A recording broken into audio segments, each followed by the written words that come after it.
आप सभी भाइयों एवं बहनों को अपने परिवार एस स्टार क्लासेस में मैं स्वागत करता हूं। आज का हमारा टॉपिक रहेगा विद्युत रासायनिक श्रेणी, जो कि बहुत इम्पोर्टेंट टॉपिक है। अक्सर बोर्ड एग्ज़ाम में और अदर कंपटीशन एग्ज़ाम में ईसीएस से कई क्वेश्चंस आते हैं। तो आइए दोस्तों, हम सीखेंगे आज इलेक्ट्रोकेमिकल सीरीज़ विद्युत रासायनिक श्रेणी को।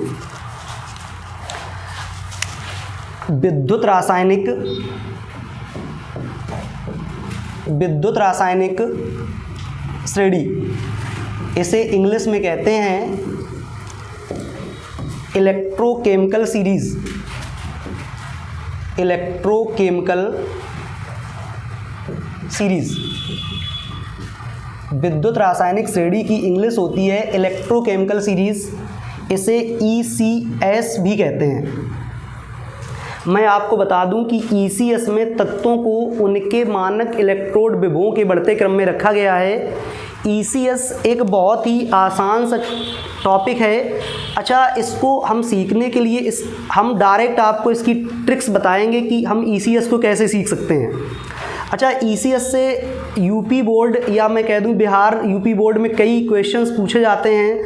क्वेश्चंस उसके होते हैं जैसे तत्वों के आक्सीकारक विभव, तत्वों के मानक अपचन विभव। कभी कभी दिए गए तत्वों में हमसे पूछा जाता है कि प्रबल अपचायक कौन होगा, प्रबल आक्सीकारक कौन होगा।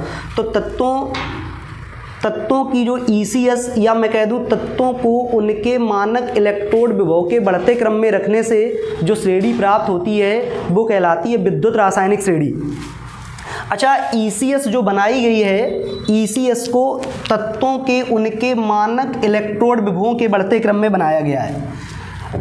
तत्वों को जो विद्युत रासायनिक श्रेणी बनाई गई है वो तत्वों को उनके मानक इलेक्ट्रोड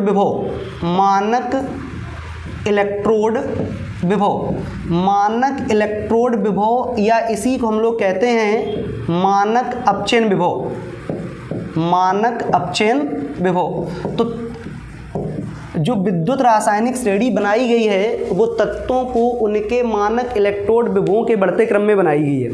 जैसा कि मैं आपको बता दूं कि तत्वों को याद करना, ECS में तत्वों को याद करना बहुत कठिन होता है, लेकिन मैं इसकी एक आसान सी ट्रिक्स बताऊंगा आपको, जिससे हम तत्वों को बहुत ही आसानी से सीख सकते हैं कि कौन सा तत्व ECS में कहाँ रखा है। देखो, तत्वों को रटना बहुत आसान है, लेकिन हमें ये पता होना चाहिए ECS में कि कौन सा तत्व ऊपर है और कौन सा तत्व नीचे है। तो देखते हैं हम ECS की ट्रिक्स लिखेंगे कि ECS की ट्रिक्स क्या है। तो पहले हम बता दें कि ECS कहते किसे हैं। तो तत्वों को उनके मानक इलेक्ट्रोड विभवों के बढ़ते क्रम में रखने पर जो श्रेणी प्राप्त होती है उसको कहते हैं विद्युत रासायनिक श्रेणी। तत्वों को उनके मानक इलेक्ट्रोड विभवों के बढ़ते क्रम में रखने पर जो श्रेणी प्राप्त होती है उसे कहते हैं विद्युत रासायनिक श्रेणी। तो विद्युत रासायनिक श्रेणी की हम लोग ट्रिक देखते हैं। अच्छा, विद्युत रासायनिक श्रेणी की देखो ट्रिक लिखते हैं हम लोग। लेके बांसुरी कान मुगल अलाउद्दीन, लेके बांसुरी कान Mughal Alauddin, Manu ji sir Franco, CD को नहीं सुना पर हम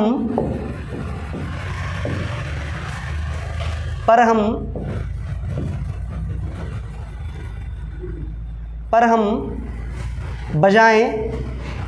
या ECS की ट्रिक्स को हम कैसे भी अपने शब्दों में भी कैसे कह सकते हैं, इसको लिख सकते हैं पर हम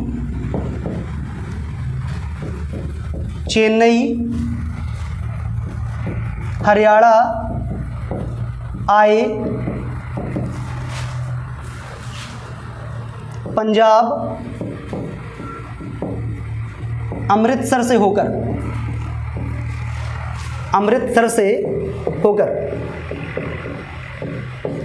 तो ये ECS की हमने ट्रिक लिखी है।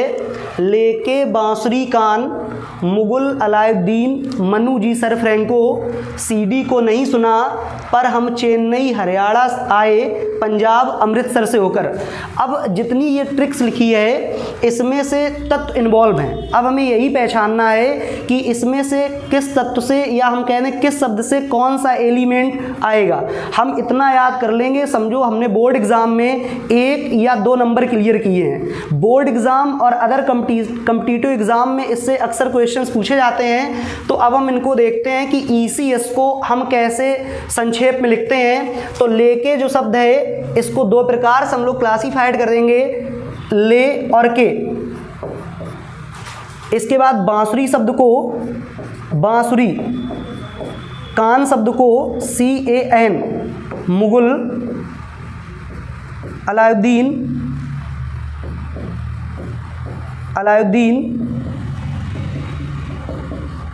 मनु जी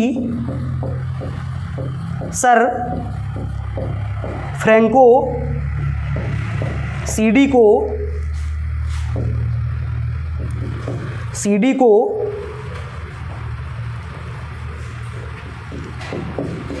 नहीं सुना पर हम बजाएं या पर हम चेन्नई हरियाणा आए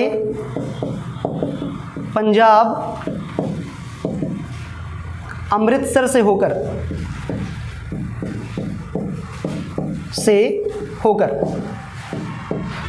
अच्छा, ले से लिथियम होगा, के से पोटेशियम होगा, बीए से बेरियम होगा, सुरी से स्ट्रांसियम होगा, का से सीए होगा, ना से Na होगा, मुगल से Mg होगा, अलाउद्दीन से Al होगा।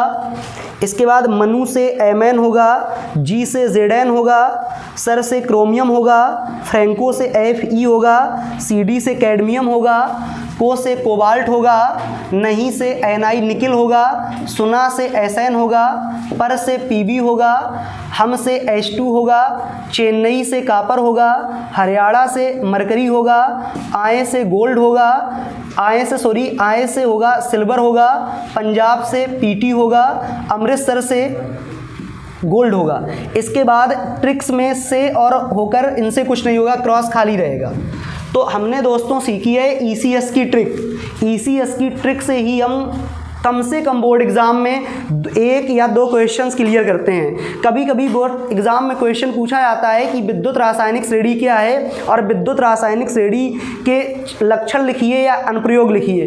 तो हम इस ट्रिक की सहायता से अभी लक्षण और अनुप्रयोग भी सीखेंगे कि लक्षण और अनुप्रयोग कैसे सीखे जाते हैं। तो आइए दोस्तों, पहले आप इसका स्क्रीनशॉट लीजिए और इसके बाद हम देखेंगे कि ECS से किस टाइप के क्वेश्चंस पूछे जाते हैं।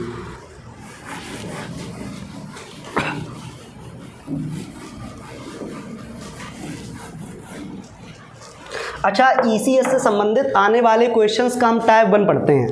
टाइप 1 में इसमें पूछा जाता है विस्थापन अपक्रियाएं। जैसे क्वेश्चंस आते हैं कि कौन सी अपक्रिया संभव है और कौन सी अपक्रिया नहीं है। जैसे मैं एक क्वेश्चंस लिखता हूँ, जैसे ये लिखा है Zn प्लस MgSO4, यहाँ लिखते हैं Zn CuSO4 चेंज इनटू के बाद जिंक सल्फेट और यहाँ लिखेंगे हम लोग Cu। अब हमसे पूछा जाएगा कि ये अपक्रिया संभव है या नहीं, इसका कारण दीजिए। तो इस क्वेश्चंस को बताने के पहले हम तुम्हें समझाने का प्रयास करते हैं। जैसे आप मुझे ये बताइए, जैसे आप किसी विद्यालय में आप पढ़ते हैं, उस विद्यालय में केवल स्टूडेंट्स की संख्या 3 है। हम जिस विद्यालय में पढ़ते हैं उस विद्यालय में स्टूडेंट्स की संख्या केवल 3 है। अब उस विद्यालय में हमारे पास ब्रेंचें केवल 2 हैं। एक ब्रेंच पे A है, एक ब्रेंच पे B है। मान लो यहाँ पर A बैठा है, यहाँ पर B बैठा है। अब एक कोई स्टूडेंट जो C है, C मान लो कि आधा घंटे लेट विद्यालय आता है। अच्छा, अब ये C जो विद्यालय आया, ये C जब विद्यालय आएगा तो इसको बैठना आगे है। अब ये प्रयास करेगा कि अब हम A को हटा दें। भाई सी आगे कब बैठ सकता है? सी आगे तब बैठ सकता है जब सी ए को हटा दे, या मैं कह दूं सी बी को हटा दे। भाई सी आगे तो तभी बैठ सकता है जब या तो सी ए को हटा दे या सी बी को हटा दे। अगर सी ए और बी में से मान लो किसी को नहीं हटा पा रहा है तो क्या सी आगे बैठ पाएगा?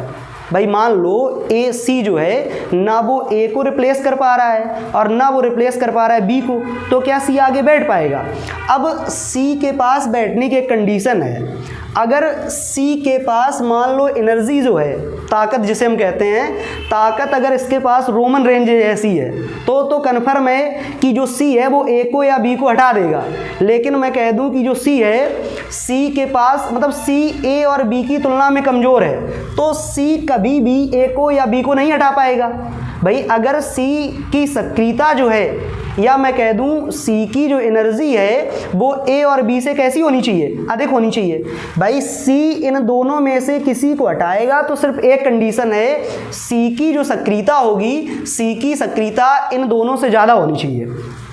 तो मान लो कि अगर सी की सक्रियता बी से ज़्यादा है, या मैं कह दूं कि सी की सक्रियता ए से ज़्यादा है, तो सी क्या करेगा? ए को रिप्लेस करेगा और इसकी जगह खुद आ जाएगा। तो अब हम इस अपने क्वेश्चंस पे चलते हैं। अब सबसे पहले इसमें मैं तुम्हें ये बताता हूं कि कौन सा एलिमेंट किसको हटा रहा है। तो सबसे पहले हम इसमें देखते हैं चेंज इनटू। तो चेंज इनटू लगा हुआ है ये। अब इस चेंज इनटू के लेफ्ट साइड में हम लोग देखते हैं कि सिंगल एटम कौन है।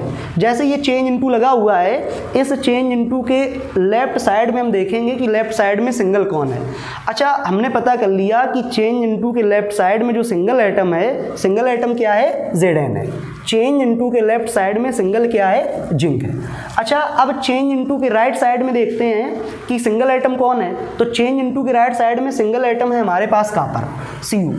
तो अब इस चीज़ को सुन लो पहले ध्यान से।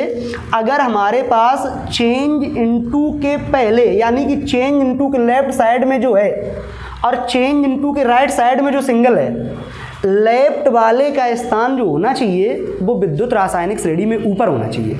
मतलब लेफ्ट वाले का जो स्थान होना चाहिए, लेफ्ट वाले का स्थान विद्युत रासायनिक श्रेणी में ऊपर होना चाहिए। हमारे पास लेफ्ट साइड में है जिंक। अब हम ये देखते हैं ईसीएस में कि जिंक का स्थान जो है, जिंक का स्थान कॉपर से ऊपर है या नहीं है। अगर जिंक का स्थान कॉपर से ऊपर होगा तो ये अपक्रिया संभव हो जाएगी। यदि जिंक का स्थान जो है, जिंक का स्थान कॉपर से ऊपर होगा तो ये अपक्रिया संभव हो जाएगी। और यदि जिंक का स्थान कॉपर से नीचे है तो ये अपक्रिया असंभव हो जाएगी। तो अब हमने अभी ट्रिक्स बताई थी आपको, लेके, बांसुरी, कान, मुगल, अलाउद्दीन, मनु, जी। ये जी शब्द पहले आया यानी कि Zn ही है। इसके बाद हमने लिखा होगा Manu ji sir Franco CD को नहीं सुना, पर हम चेन्नई हरियाणा आए पंजाब अमृतसर से होकर। तो हमारे पास चेन्नई शब्द नीचे आया है, चेन्नई मतलब Cu। तो हमने देखा कि विद्युत रासायनिक श्रेणी में हमारे पास जो Zn है, Zn का स्थान जो है वो कॉपर से ऊपर है, इसलिए ये अभिक्रिया जो है, ये अभिक्रिया संभव होगी। क्योंकि विद्युत रासायनिक जो श्रेणी है, विद्युत रासायनिक श्रेणी में जिंक का स्थान जो है वो कॉपर से ऊपर है। मैं एक बार फिर समझाता हूँ कि अगर मुझे इस टाइप का कोई भी क्वेश्चन मिलता है कि कौन सी अभिक्रिया संभव है और कौन सी अभिक्रिया संभव नहीं है, तो सिर्फ उसका एक आसान सा तरीका है कि हम चेंज इनटू के लेफ्ट साइड में ये देखेंगे कि कौन सा आइटम हमारा सिंगल है। हमने देखा कि चेंज इनटू के लेफ्ट साइड में सिंगल एटम जो है, सिंगल एटम Zn है और राइट साइड में सिंगल एटम जो है वो कॉपर है। तो लेफ्ट साइड में जो सिंगल होना चाहिए वो उसका स्थान विद्युत रासायनिक श्रेणी में ऊपर होना चाहिए, और जो राइट साइड में होगा उसका स्थान ईसीएस में नीचे होना चाहिए। अगर ऐसा है तो ये अभिक्रिया संभव होगी, और अगर ऐसा नहीं होता है तो अभिक्रिया असंभव होगी। तो हमने देखा कि जिंक का स्थान जो है वो कॉपर से ऊपर है, इसलिए ये अभिक्रिया संभव है। इसके अलावा इसी में हमें क्वेश्चंस और देते हैं। जैसे यहाँ से हम पूछ लेते हैं कि Cu plus MgSO4, Cu MgSO4 और चेंज इनटू के बाद ये लिखा हुआ है CuSO4 और प्लस करके Mg। अब हमसे पूछा जाएगा क्या ये अभिक्रिया संभव है या नहीं है। हमसे पूछा जाएगा क्या ये अपक्रिया संभव है या नहीं है। तो इसको भी हम उसी प्रकार से कैलकुलेट करेंगे। जैसे सबसे पहले हम लोग ये चेक करेंगे कि इसमें से लेफ्ट साइड में कौन सा एटम सिंगल है। तो हमने ये देखा है कि इसमें लेफ्ट साइड में सिंगल कौन है, कॉपर है। लेफ्ट साइड में सिंगल कौन है, कॉपर है। राइट साइड में सिंगल कौन है, मैग्नीशियम है। हमने आपको ये बताया कि लेफ्ट साइड में जो सिंगल एटम होगा, लेफ्ट साइड में जो सिंगल एटम होगा उसका स्थान विद्युत रासायनिक श्रेणी में ऊपर होना चाहिए, और जो राइट साइड में होगा उसका स्थान कहाँ होना चाहिए, नीचे होना चाहिए। अगर ऐसा है तो अपक्रिया संभव होगी। तो हम चेक करते हैं। तो देखो अभी हमने ट्रिक्स आपको पढ़ाई थी, उस ट्रिक्स में आप देख लो, उसमें से हमने आपको बताया था कि पहले Mg आएगा और Mg के बाद कॉपर आएगा। अर्थात हमारे पास Mg ऊपर है, Mg का जो स्थान है, Mg का स्थान विद्युत रासायनिक श्रेणी में ऊपर है, जबकि कॉपर का स्थान विद्युत रासायनिक श्रेणी में नीचे है। तो ये अपक्रिया, अब जैसे इसमें इस तरफ लिखा हुआ Cu, इस तरफ लिखा हुआ Mg, मतलब सिंगल एटम जो है इस तरफ कॉपर है, इस तरफ सिंगल एटम क्या है, Mg। तो इस तरफ वाले का अर्थात कॉपर का स्थान विद्युत रासायनिक श्रेणी में ऊपर होना चाहिए। क्या ऊपर है? क्या कॉपर का स्थान विद्युत रासायनिक श्रेणी में ऊपर है? तो कॉपर का स्थान विद्युत रासायनिक श्रेणी में ऊपर नहीं है, ऊपर Mg का है, जबकि ऊपर कॉपर का होना चाहिए और Mg का कहाँ होना चाहिए, नीचे होना चाहिए। इसलिए ये अपक्रिया कैसी हो जाएगी, इसलिए ये अपक्रिया असंभव हो जाएगी। ये अपक्रिया असंभव हो गई क्योंकि यहाँ पर कॉपर जो है वो रिप्लेस कर रहा है Mg को, कॉपर रिप्लेस कर रहा है Mg को, और जब कॉपर की सक्रियता मैग्नीशियम से कम है तो कॉपर जो है वो मैग्नीशियम को नहीं हटा पाएगा। इसलिए ये अपक्रिया असंभव होगी, क्योंकि विद्युत रासायनिक श्रेणी जो होगी, विद्युत रासायनिक श्रेणी में कॉपर का जो स्थान है, कॉपर का स्थान मैग्नीशियम से नीचे है।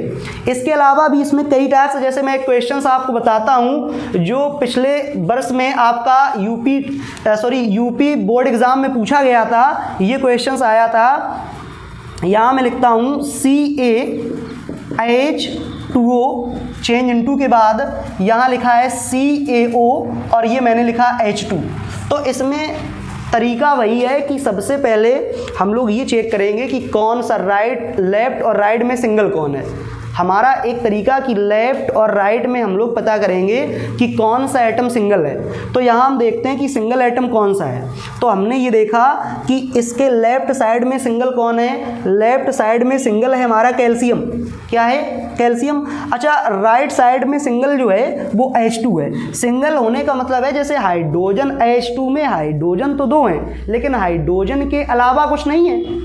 हमारे पास राइट साइड में हाइड्रोजन, यहाँ H2 में हाइड्रोजन 2 हैं, बट इसमें और तो कोई नहीं दे रखा है। तो हमारे पास इस साइड H2 को हम सिंगल ले लेंगे और इस तरफ कैल्शियम को सिंगल ले लेंगे। अब हम लोग ये देखते हैं कि विद्युत रासायनिक श्रेणी जो है, विद्युत रासायनिक श्रेणी में क्या कैल्शियम का स्थान H2 से ऊपर है? भाई यहाँ तो यही है कि कैल्शियम हटा रहा है H2 को। कैल्शियम किसको हटा रहा है? H2 को। क्या कैल्शियम H2 को हटा सकता है? ये बात पता चलेगी हम लोगों को ECS से, विद्युत रासायनिक श्रेणी से।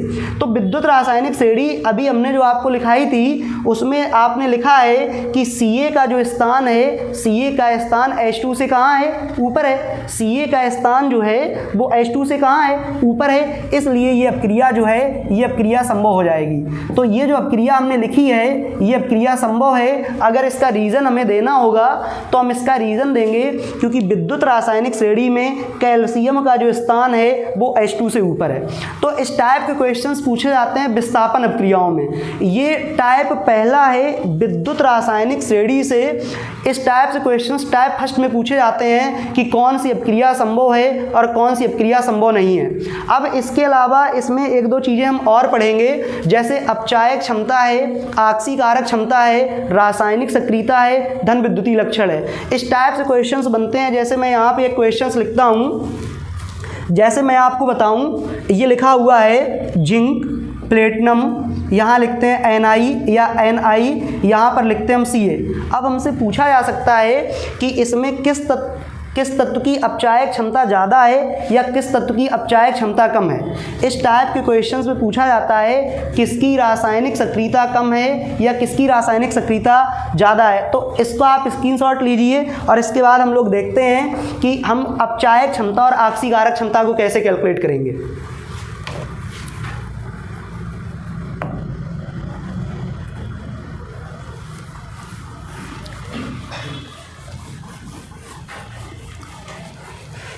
अच्छा, ऑक्सीकारक क्षमता या अपचायक क्षमता या मैं कह दूं रासायनिक सक्रियता कैलकुलेट करने के लिए पहले हम आपको एक इम्पोर्टेंट 4 पॉइंट्स बताते हैं। अभी हमने पढ़ी विद्युत रासायनिक श्रेणी हमने पढ़ी है, उसकी हमने ट्रिक्स भी लिखी है। जैसे मान लो ये विद्युत रासायनिक श्रेणी ECS, ये विद्युत रासायनिक श्रेणी है और इस विद्युत रासायनिक श्रेणी में हम लोग टॉप टू बॉटम आ रहे हैं। मतलब विद्युत रासायनिक श्रेणी में हम लोग ऊपर से कहाँ आ रहे हैं, नीचे की ओर आ रहे हैं। तो मैं आपको बता दूं कि अगर विद्युत रासायनिक श्रेणी में हम लोग टॉप टू बॉटम आएंगे, मतलब अगर हम लोग विद्युत रासायनिक श्रेणी में ऊपर से नीचे आएंगे तो यहाँ पर सबसे पहले देखो लिखते हैं हम लोग ऑक्सीकारक क्षमता, ऑक्सीडेशन पावर, ऑक्सीकारक क्षमता। ऊपर ECS में टॉप टू बॉटम आने पर ऑक्सीकारक क्षमता जो है ये बढ़ती है। अगर हम विद्युत रासायनिक श्रेणी में ऊपर से नीचे आएंगे तो ऑक्सीकारक क्षमता बढ़ेगी। अच्छा, इसके अलावा अपचायक क्षमता,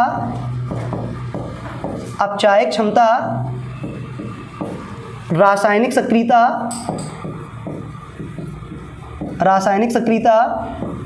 धन विद्युतीय लक्षण।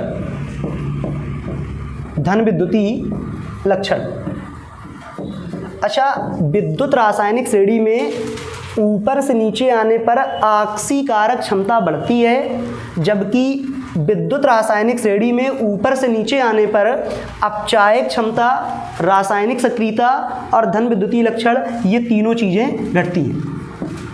ये तीनों चीज़ें घटेंगी, अपचायक क्षमता, रासायनिक सक्रियता और धन विद्युतीय लक्षण। अच्छा, वैसे ऑक्सीकारक क्षमता जो है ये निर्भर करती है इलेक्ट्रॉन ग्रहण करने की प्रवृत्ति पर। हमारी जो ऑक्सीकारक क्षमता होगी, ऑक्सीकारक क्षमता निर्भर करती है इलेक्ट्रॉन ग्रहण करने की प्रवृत्ति पर। अब ऊपर से टॉप टू बॉटम या ऊपर से नीचे आने पर जब ऑक्सीकारक क्षमता बढ़ रही है तो कन्फर्म है कि इलेक्ट्रॉन ग्रहण करने की प्रवृत्ति भी बढ़ रही है। अगर टॉप टू बॉटम आ रहे हैं तो टॉप टू बॉटम आने पर ऑक्सीकारक क्षमता बढ़ रही है तो इलेक्ट्रॉन ग्रहण करने की प्रवृत्ति भी बढ़ रही है। इसी के साथ जैसे अपचायक क्षमता जो है, अपचायक क्षमता, रासायनिक सक्रियता और धन विद्युतीय लक्षण, ये तीनों चीज़ें ऊपर से नीचे की ओर घटती हैं। ये निर्भर करती हैं इलेक्ट्रॉन त्यागने की प्रवृत्ति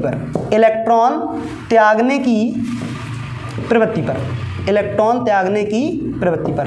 तो टॉप टू बॉटम जब आएंगे तो ऑक्सीकारक क्षमता बढ़ेगी, अपचायक क्षमता, रासायनिक सक्रियता और धन विद्युतीय लक्षण घटेगा। अगर हमें अपचायक क्षमता, ऑक्सीकारक क्षमता, रासायनिक सक्रियता, धन विद्युतीय लक्षण से क्वेश्चंस मतलब अच्छे से कंप्लीट करने हैं तो सबसे पहले हमें ये 4 पॉइंट आने चाहिए कि टॉप टू बॉटम आने पर कौन सी चीज़ बढ़ती है और कौन सी चीज़ घटती है। तो हमने देख लिया है कि केवल ऑक्सीकारक क्षमता बढ़ती है, बाकी सब कुछ घटता है। तो आप केवल ऑक्सीकारक क्षमता को याद रखो, टॉप टू बॉटम आने पर ऑक्सीकारक क्षमता बढ़ेगी, बाकी अन्य चीज़ें घटेंगी।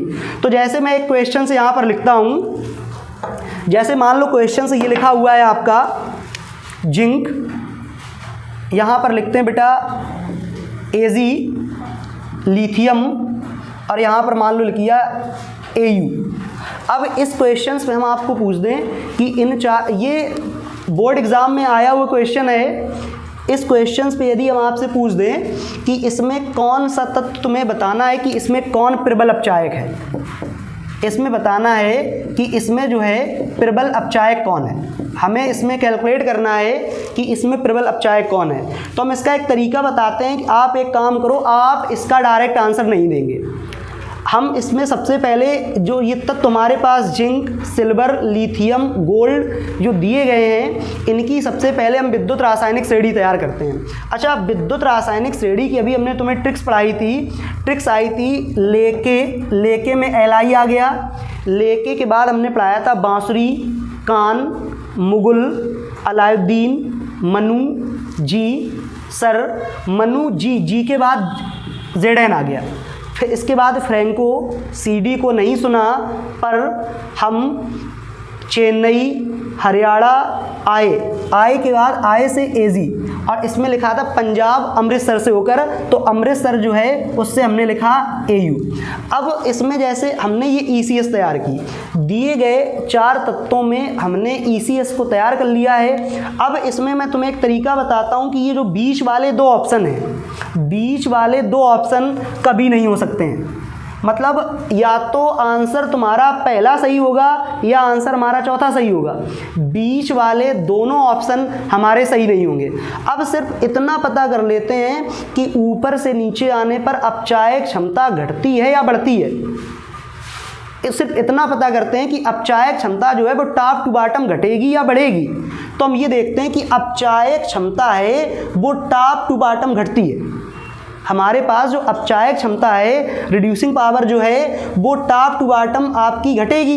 अच्छा, जब टॉप टू बॉटम ये घटेगी तो मान लो इसकी ज़्यादा होगी, या मैं एक कोई यूनिट मान के कर लेता हूँ। जैसे मैंने मान ली कि इसकी 4 है, मैंने मान ली कि इसकी 3 है, इसकी 2 है, इसकी 1 है। आप देख लो कि टॉप टू बॉटम घट रही है। आप समझने के तौर पे कुछ भी मान सकते हो, यहाँ 20, 10, 5 या मैं इसके अलावा भी मान सकता हूँ, कुछ भी मान सकता हूँ। अच्छा, आप मुझे बताओ कि टॉप टू बॉटम ये घट रही है। भाई इसकी मैंने 4 मान ली, इसकी 3 मान ली, इसकी 2 मान ली, इसकी हमने 1 मान ली। अब हमसे ये पूछा गया है कि इसमें जो प्रबल अपचायक है, तो प्रबल अपचायक कौन हो जाएगा? Li हो जाएगा। तो हमारा आंसर कौन हो जाएगा? हमारा आंसर हो जाएगा Li। तो Zn, Az, Li, AU में जो प्रबल अपचायक होगा हमारा लिथियम। इसी के साथ और भी क्वेश्चन, जैसे इसी क्वेश्चन पे मैं पूछ देता प्रबल आक्सीकारक। इसी क्वेश्चंस पे अगर मैं पूछ दूं कि इसी क्वेश्चंस पे प्रबल आक्सीकारक कौन होगा, तो इसमें प्रबल आक्सीकारक कौन होगा, तो सबसे पहले मुझे ये पता होना चाहिए कि आक्सीकारक जो क्षमता है वो ऊपर से नीचे की ओर बढ़ती है घटती है। सबसे पहले अभी हमने जब प्रबल अपचायक निकाला था, प्रबल अपचायक हमने इसका Li निकाला है, तो एक बार हम फिर से इसकी ECS बना लेते हैं। एक बार हम दिए गए तत्वों की फिर से ECS बनाएंगे। अच्छा देखो इसकी ECS क्या बनेगी। इसकी ECS जो बनेगी, ECS अभी बनाई थी, पहले Li आया था, Li के बाद आया था Zn आया था, Zn के बाद आया था Az आया था, Az के बाद AU आया था। अब हमने आपको जब प्रबल अपचायक निकाला था तो बताया था कि ऊपर से नीचे आने पर अपचायक क्षमता जो है, भाई ऊपर से नीचे आने पर अपचायक क्षमता जो है, अपचायक क्षमता घटती थी। इसलिए प्रबल मतलब ज़्यादा Li की हो गई थी, AU की कम थी। अपचायक क्षमता जो है, अपचायक क्षमता ऊपर से नीचे की ओर घटती है, और जब ऊपर से नीचे की ओर घटती है तो ज़्यादा होगी Li की। ज़्यादा किसकी होगी? Li की। लेकिन हमसे पूछा गया है अब प्रबल आक्सीकारक, तो फिर से वही आप बीच वाले 2 तत्व नहीं लेंगे, हम या तो Li लेंगे या AU लेंगे, हम बीच वाले 2 तत्व नहीं लेंगे। अब हम ये देखते हैं कि पहले तो ये पता करो हमसे पूछा क्या गया है। हमसे पूछा गया है आक्सीकारक क्षमता, हमसे जो पूछा गया है, हमसे पूछा गया है आक्सीकारक क्षमता। अब ये देखते हैं कि आक्सीकारक क्षमता जो है, आक्सीकारक क्षमता ये टॉप टू बॉटम घटती है या बढ़ती है, तो आक्सीकारक क्षमता टॉप टू बॉटम बढ़ती है। और जब आक्सीकारक क्षमता टॉप टू बॉटम बढ़ती है तो बेटा ऊपर से जब नीचे आएंगे तो आक्सीकारक क्षमता बढ़ेगी। जब आक्सीकारक क्षमता टॉप टू बॉटम बढ़ेगी तो ऊपर से नीचे आने पर बढ़ेगी ये Li, जिंक, Az और गोल्ड AU। तो सबसे ज़्यादा आक्सीकारक क्षमता किसकी होगी? सबसे ज़्यादा आक्सीकारक क्षमता AU की होगी। किसकी होगी? AU की। तो इस टाइप से हम निकालेंगे कि प्रबल आक्सीकारक कौन होता है और प्रबल अपचायक कौन होता है। लेकिन इनको निकालने के पहले हमें ये 4 तत्व आने चाहिए कि ECS में अगर हम टॉप टू बॉटम आएंगे तो आक्सीकारक क्षमता बढ़ती है, इसके बाद अपचायक क्षमता, रासायनिक सक्रियता, धन विद्युतीय लक्षण ये आपके घटते हैं। इसके अलावा भी आप इसका स्क्रीनशॉट लीजिए, इसके बाद भी हम क्वेश्चंस देखते हैं। और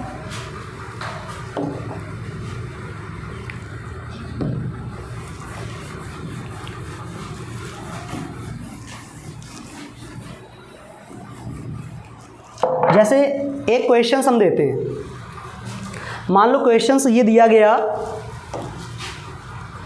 Ni,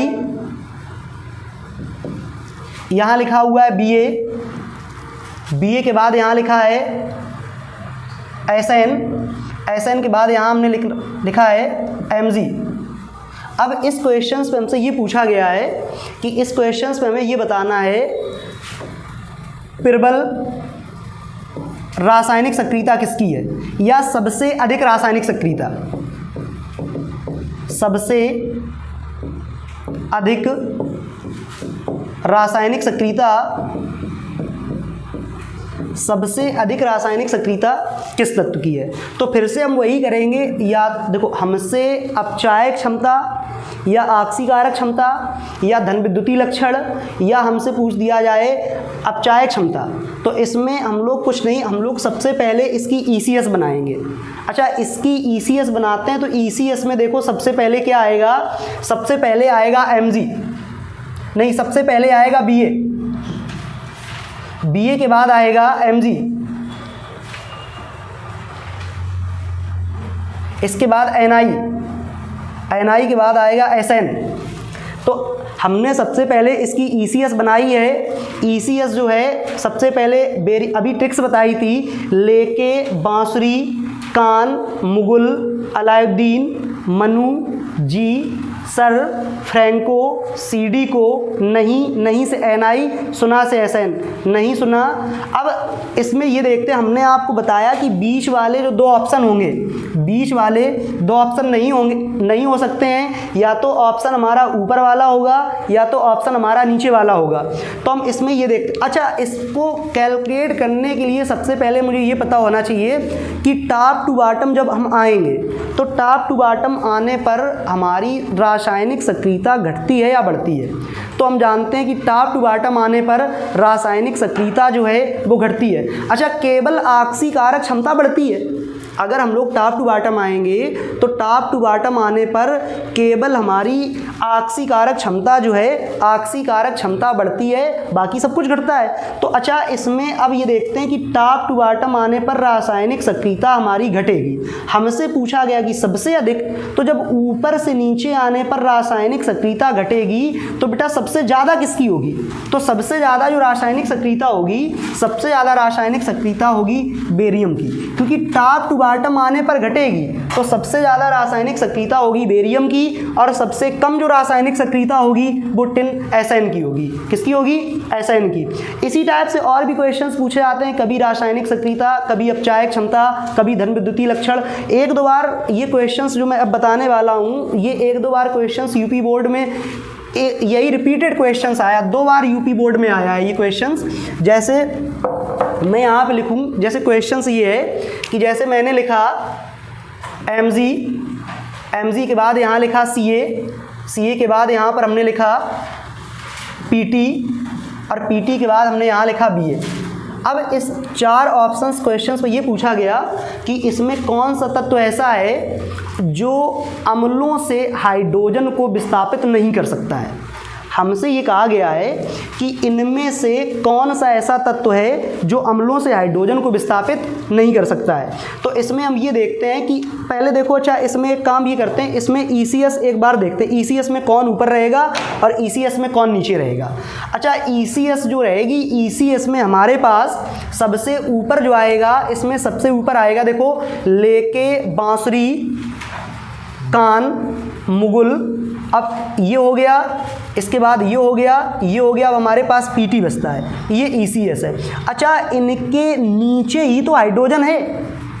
हमने जो हाइड्रोजन लिखा है, हाइड्रोजन हमसे लिखा हुआ है, इनके नीचे ही तो हाइड्रोजन आएगा, क्योंकि इनमें हमसे क्वेश्चन ये पूछा गया है कि निम्नलिखित में से कौन सा तत्व है जो अम्लों से हाइड्रोजन विस्थापित नहीं कर सकता है। तो पहले तो मुझे ये पता होना चाहिए कि हाइड्रोजन है कहाँ। तो हाइड्रोजन इन 3 से तो नीचे है, हाइड्रोजन जो है, हाइड्रोजन इन 3 से नीचे है, बेरियम, कैल्शियम, मैग्नीशियम से तो नीचे है, जबकि प्लेटिनम से ऊपर है, जबकि प्लेटिनम से कहाँ है, ऊपर है। तो हमने क्वेश्चन रखा कि कौन सा तत्व अम्लों से हाइड्रोजन विस्थापित नहीं कर सकता है। तो हाइड्रोजन विस्थापित करने का मतलब है कि अम्लों से कौन हाइड्रोजन नहीं निकाल सकता है। अब अम्लों से हाइड्रोजन वही नहीं निकाल पाएगा जो हाइड्रोजन से कहाँ होगा, नीचे होगा। जो तत्व हाइड्रोजन से नीचे होगा वो कभी भी हाइड्रोजन को विस्थापित नहीं कर सकता है। तब अब इसमें ये देखते हैं कि कौन सा तत्व ऐसा था जो हाइड्रोजन से नीचे है। तो बेरियम ऊपर है, ये हमारा आंसर नहीं होगा। इसके बाद कैल्शियम भी ऊपर है, ये आंसर नहीं होगा। इसके बाद मैग्नीशियम भी ऊपर है, ये आंसर नहीं होगा। हाइड्रोजन से जो नीचे है, हाइड्रोजन से नीचे प्लेटिनम है। अर्थात इन दिए गए तत्वों में अम्लों से जो हाइड्रोजन विस्थापित नहीं कर सकता है वो होगा प्लेटिनम। अर्थात इन दिए गए तत्वों में अम्लों से जो हाइड्रोजन विस्थापित नहीं कर सकता है वो होगा प्लेटिनम। कौन होगा, प्लेटिनम होगा। अब इस टाइप से आगे क्वेश्चंस इसी टाइप से पूछे जाते हैं। मैं आपको फिर बताना चाहूँगा कि हमें जब तक 4 पॉइंट्स वो नहीं पता होंगे कि टॉप टू बॉटम आने पर ऑक्सीकारक क्षमता घटती है या ऑक्सीकारक क्षमता बढ़ती है या रासायनिक सक्रियता घटती है या बढ़ती है, तब तक हम इस टाइप के क्वेश्चंस को सॉल्व नहीं कर पाएंगे।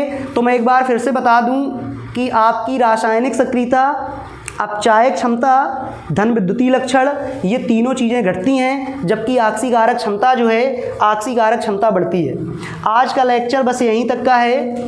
आप में जिसको ये वीडियो अभी समझ में ना आया हो वो हमें कमेंट्स करके ज़रूर बताएं, और आपको केमिस्ट्री सिलेबस में जहाँ भी किसी भी टॉपिक्स वगैरह प्रॉब्लम है आप हमें कमेंट्स करके ज़रूर बताएं। मैं उसी का एक अलग से वीडियो बना के डालूँगा। अगर वीडियो अच्छा लगा तो चैनल को लाइक, सब्सक्राइब और शेयर ज़रूर करें। जय हिंद।